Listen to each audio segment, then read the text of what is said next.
the world's oceans, once teeming with life, are facing a new threat. These waters, which have nurtured countless species for millennia, are now under siege from an enemy of our own creation. A monstrous shadow lurks beneath the surface, a swirling vortex of our own making. This shadow is not a natural predator, but a byproduct of human negligence and overconsumption. This is the Great Pacific Garbage Patch, a chilling testament to our insatiable appetite for plastic. Stretching over an area twice the size of Texas, it is a floating graveyard of discarded bottles, bags, and microplastics. Contrary to popular belief, this is not a solid island of trash. Instead, it is a vast, diffuse soup of plastic debris, much of it microscopic, making it even more insidious and difficult to clean up. It's a vast, diffuse soup of plastic debris, much of it microscopic. These tiny particles, often invisible to the naked eye, are ingested by marine life, entering the food chain and ultimately affecting human health. This plastic plague, a product of our throwaway culture, has far-reaching consequences for marine life and the entire ecosystem. Marine animals, from the smallest plankton to the largest whales, are affected, often fatally. The sight of a lifeless albatross chick, its stomach filled with plastic bottle caps and fragments, is a stark reminder of the crisis we face. These birds, mistaking plastic for food, suffer slow and painful deaths. We must act now to address this environmental catastrophe before it's too late. Efforts are underway, from beach cleanups to innovative technologies aimed at removing plastic from the oceans. However, the most crucial step is reducing our plastic consumption and rethinking our relationship with this pervasive material. By making conscious choices, supporting sustainable practices, and advocating for stronger regulations, we can turn the tide on this plastic invasion. The future of our oceans, and indeed our planet, depends on the actions we take today. The existence of the Great Pacific Garbage Patch was first predicted in the late 1980s. During this time, oceanographers and environmental scientists began to notice an alarming trend. They observed that the amount of plastic and other debris in the ocean was increasing at an unprecedented rate. Researchers studying ocean currents realized that debris would naturally converge in specific areas. By analyzing the patterns of these currents, they could predict where the debris would accumulate. This led to the identification of several key areas in the world's oceans where floating debris was likely to gather. These areas, known as gyres, act like giant whirlpools, trapping whatever floats into them. The gyres are formed by the Earth's rotation and wind patterns, creating a circular motion that pulls debris into their centers. Over time, these gyres can accumulate vast amounts of waste, creating massive patches of floating debris.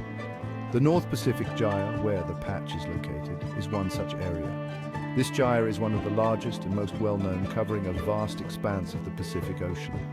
It is here that the Great Pacific Garbage Patch is formed, a testament to the scale of human impact on the environment. It wasn't until 1997, however, that the world truly took notice.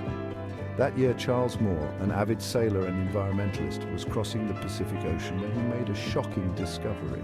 As he navigated through the waters, he encountered a seemingly endless expanse of plastic debris. Charles Moore, a sailor crossing the Pacific, stumbled upon a vast expanse of plastic debris.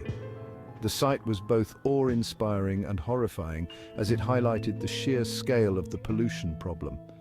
Moore's discovery was a wake-up call, bringing the issue of ocean pollution to the forefront of public consciousness. His discovery sent shockwaves around the globe, highlighting the devastating impact of plastic pollution on our oceans. News outlets around the world reported on the Great Pacific Garbage Patch, sparking a global conversation about the need for action. The public was outraged, and calls for change grew louder as people began to understand the true extent of the problem.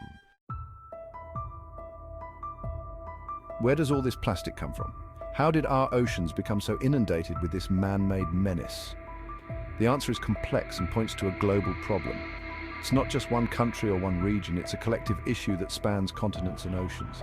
A significant portion originates from land-based sources, carried to the ocean by rivers and streams. These waterways act as conduits, transporting our waste from inland areas to the vast seas. Countries with large populations and inadequate waste management systems are major contributors. In many places, the infrastructure to handle waste simply can't keep up with the volume produced. However, developed nations are not off the hook. Even in countries with advanced waste management systems, plastic pollution is a significant issue. Mismanaged waste, littering, and illegal dumping contribute to the problem.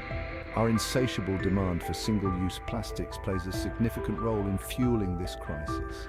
Every plastic straw, every discarded bottle, every piece of packaging we use and throw away has the potential to end up in the ocean. The convenience of single-use items comes at a high environmental cost. Once discarded, these items can persist in the environment for hundreds of years, breaking down into microplastics that are even more insidious.